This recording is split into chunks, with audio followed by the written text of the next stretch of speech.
Praise be to Jesus.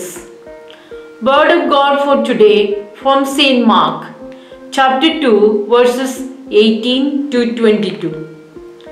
Now John's disciples and the Pharisees were fasting, and people came and said to him, "Why do John's disciples and the disciples of the Pharisees fast, but your disciples do not fast?" Jesus said to them, "The wedding guests cannot fast while the bridegroom is with them, can they? As long as they have the bridegroom with them, they cannot fast. The days will come when the bridegroom is taken away from them, and then they will fast. No one sews a piece of shrunk cloth on an old cloth. Otherwise, the patch pulls away from it the new from the old, and a worse tear is made. And no one puts new wine into old wineskins. Otherwise, the wine will burst the skins, and the wine is lost, and so are the skins. But one puts new wine into fresh wineskins." Jesus tells you and me today to rejoice.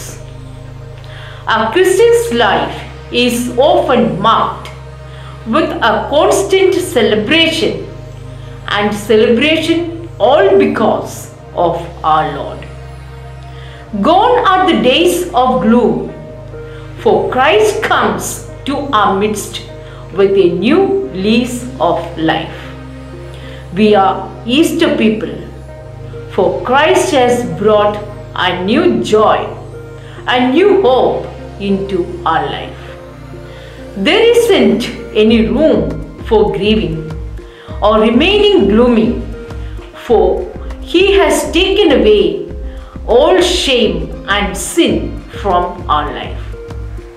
We need to mark Christ's presence amidst us with that joy which issues from the very fact that we are more than happy to be belonging to Him alone.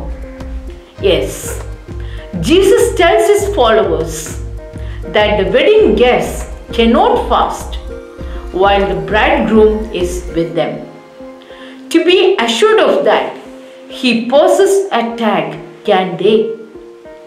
He wants to bring to the fore the very fact that the very good news for which they waited so long is at last before them.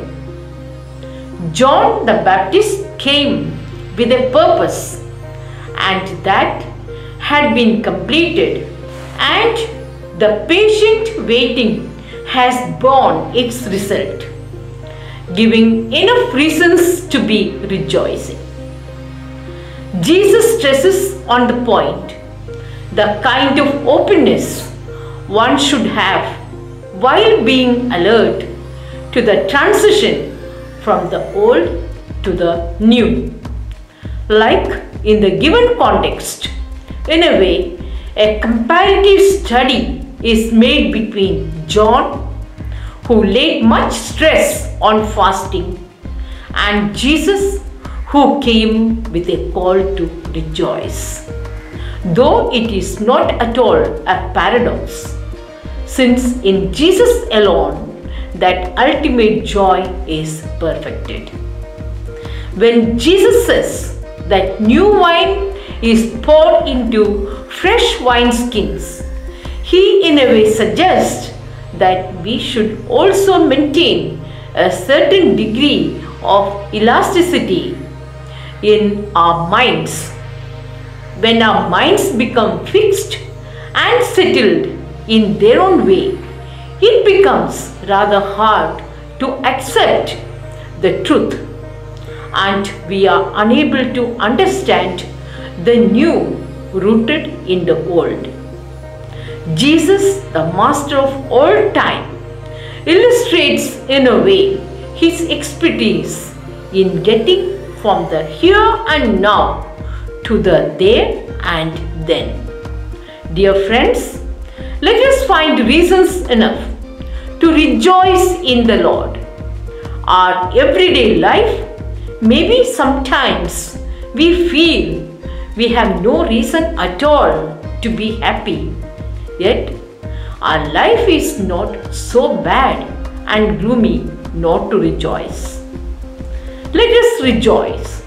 Our bridegroom is with us. Amen.